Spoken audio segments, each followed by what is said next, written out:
we were in the presence of something that is not easily accessible to the human mind.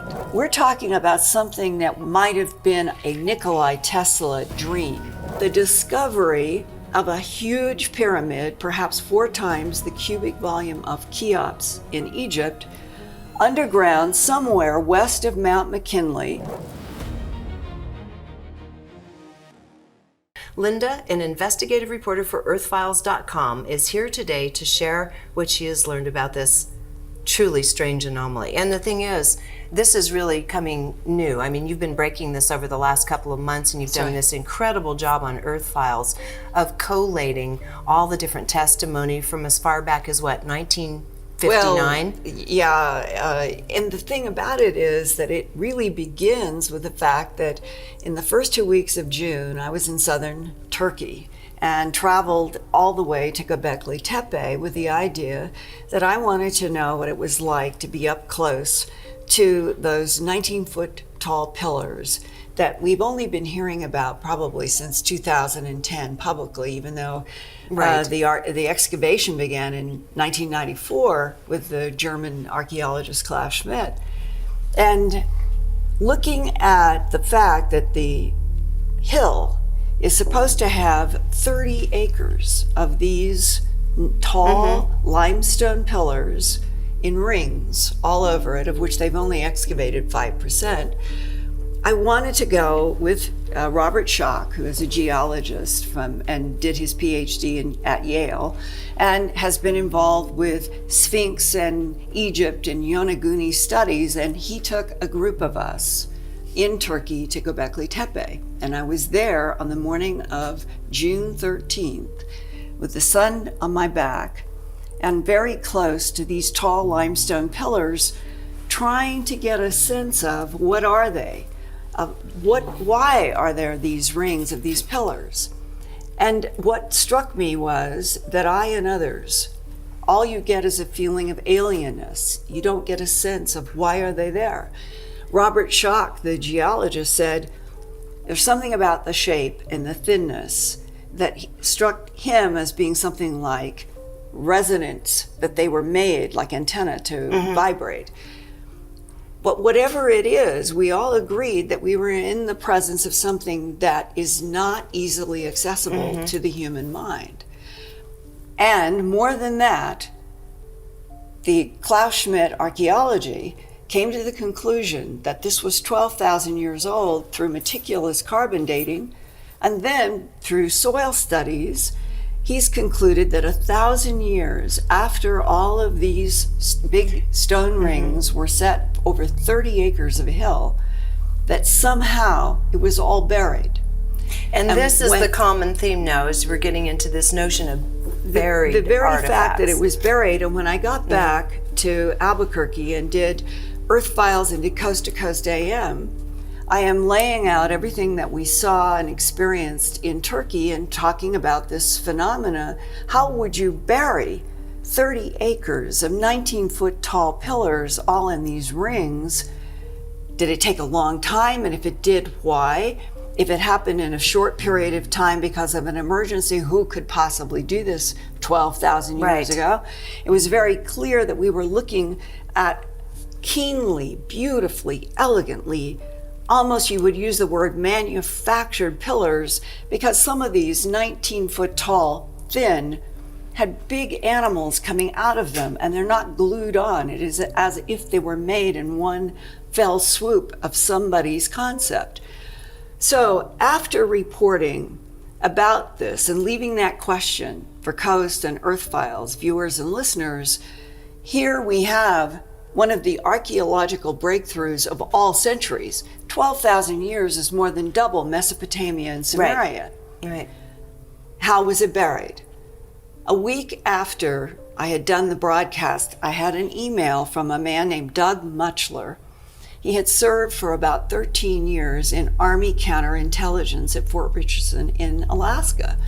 And his email was, I was exposed with 39 other guys, 40 of us, in an orderly room in November of 1994 to a TV story. He thought it was on Channel 13 broadcast in Alaska about the discovery of a huge pyramid, perhaps 4 times the cubic volume of Cheops in Egypt, underground somewhere west of Mount McKinley, and that they had done animation in this TV program. But when he tried to find out more information, he was working Army counterintelligence, and went to the station, he met nothing but walls. No one, not even the TV station, would even admit that they had broadcast anything. Mm-hmm. And he said, if you can get to the bottom of this, Linda, I have been trying to find out ever since 1994. Well, one of the keys to 1994 was 5 months before, on May 22nd, 1994, China did an underground megaton nuclear test. The United States and other countries were upset that China had done this, but I have learned from other seismologists that that test was used to look at some of the Earth's crust. Any large, huge energy underground test can be used to look at the crust. Doug Muchler's story is that they discovered this big pyramid because of the China underground test. How did that work? How did they discover it? Well, if you have seismic instruments set up, and let's say they already had information in 1994 about this pyramid, which is what I'm going to. This is what I have learned now since. They would have put these seismic monitors specifically around this area in Alaska, west of Mount McKinley, and used the China test knowing that they already had something underground that they wanted to get a clearer picture of. So now, working backwards in time, I did a story at Earth Files and at Coast to Coast in Dreamland about the Doug Muchler, saying, does anybody out there have any more information from Fort Richardson or any military source about this pyramid? Let me interject something here. Your background, I mean, you have a master's and from Stanford University. You've been producing and doing investigative reporting for over 3 decades now. And so the types of people that come to Earth Files are everything from dignitaries, scientists, global leaders, scientists, because you do extremely meticulous research. You're not going out into speculation. And I'm not saying there isn't room for speculation. I'm saying that's not your job. But your job is to really meticulously detail this. So when people start writing into you, it's because of the kind of presence you've created with this site. I hope so, because I started getting a lot of people who were scientists saying, I don't want my name used, but here, try this, try this. And one of the emails that came in after the Doug Muchler Earth Files and broadcast was from the son of a man that I call John Smith. Right. And his father had a career that involved working in the military and had gone into Western Electric after the military. And Western Electric and Bell were the lab. If there was any place on the planet doing groundbreaking science, it was in the United States. Bell Labs and Western Electric. Right. And the story now in the John Smith character is that his father got a request to go and work in Alaska between 59 and 61, and now it's not mysterious. The son, talking with his father for decades about his assignment, says he referred to it as a dark pyramid, that he went in an elevator, a mining shaft elevator, down 700 feet to the base of a pyramid made out of some kind of stone that was considered to be somewhere around 4 times the volume of Cheops, and that the father told the son in great detail about how they would walk down a cement walkway, and that they would enter into one of the base vertices of this huge pyramid, and said that they knew that it could give off a tremendous amount of energy. And not only could it give off energy, the father's work was trying to understand how this huge structure underground could somehow enhance energy in an electrical form. This was the mystery. And that the father confirmed that the vertex, so if here's a pyramid, the top was 150 feet below ground, the base at 700. That means this was a pyramid 550 feet vertical, bigger than Cheops, which is what Doug Muchler had said they had reported on this strange, mysterious TV program that nobody can find. So I put out Earth Files and At Coast and Dreamland, the story now of a Western Electric man with all of his background papers, even more than I have put out publicly. And within a week of that, I get another email coming from a man who said, I'm going to let you use my real name, Bruce Pearson. And he said, my father was in the Navy, was on a PT boat. My father has a typed letter from Forrestal, who was our first Secretary of Defense. He said, our family has never understood. Why did my dad receive this typed letter? Maybe it was something that went to a bunch of people who had fought. But nevertheless, it always raised questions in the family. As the father left military and started doing a variety of other kinds of work, the father said he wanted to get away from Washington, D.C. pressure. And the son remembered that. And where did they go? The father and the mother applied for a teaching job in Unalakleet, Alaska. It's about as far to the west as you can get from Mount McKinley.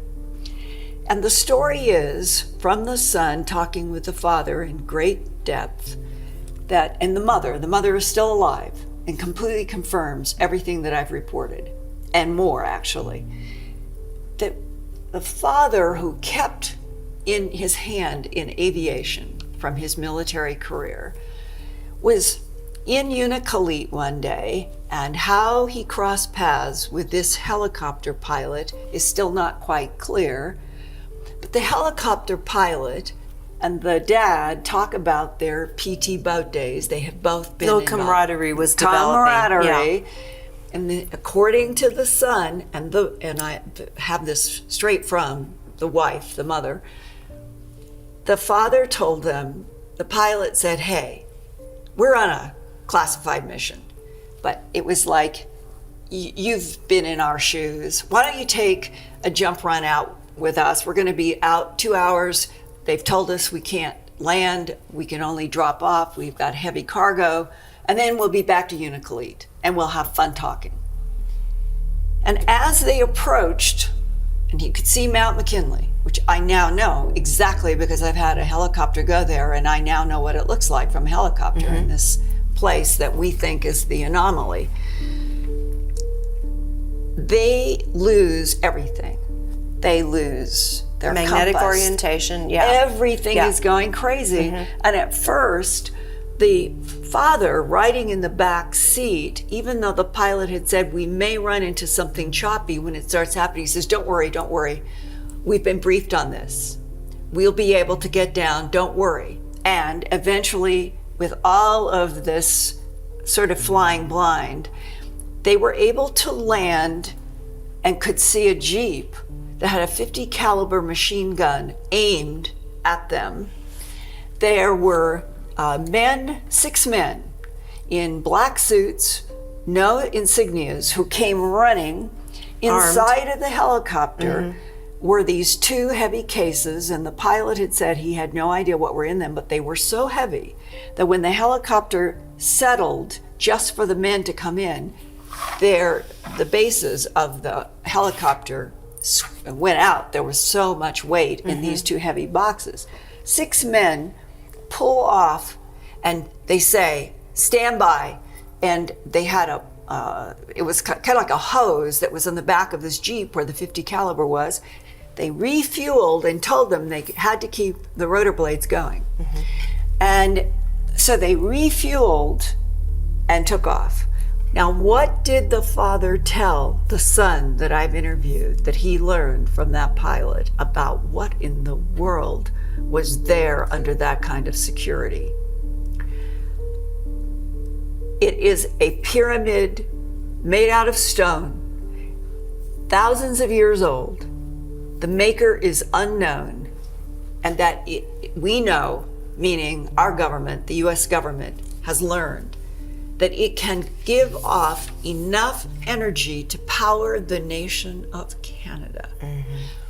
Now, the father tells his wife and the son about this and says, I promised the pilot I would never ever talk to anybody, so don't talk. That was in 1978. So now we have 59 to 61, a Western Electric Bell with a military background, electrical engineer who is working at the base of a pyramid and tells his son all about it. Then you jump from 5961 to 1978, Unalakleet out to where? Very near Mount McKinley, and this drama and this being thousands of years old. No one knows who made it, but the government knows that it will give off enough energy to power Canada. Jump to 1994, November. 40 men working in the United States Army counterintelligence. The warrant officer, Doug Muchler, watches. It was in-house. It was in Fort Richardson. That's what we are still trying to figure out. Was this something that was not broadcast to the greater Anchorage population? Was this a test for some reason inside of Fort Richardson? And it tells about this huge pyramid underground and how scientists found it with the Chinese 1 megaton test, which is how I came to learn about it.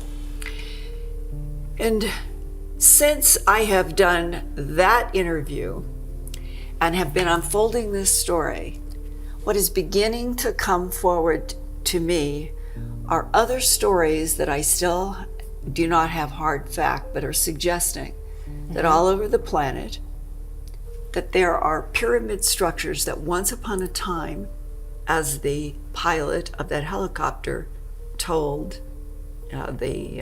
Bruce Pearson's father, thousands of years old. Well, Göbekli Tepe is 12,000 years old.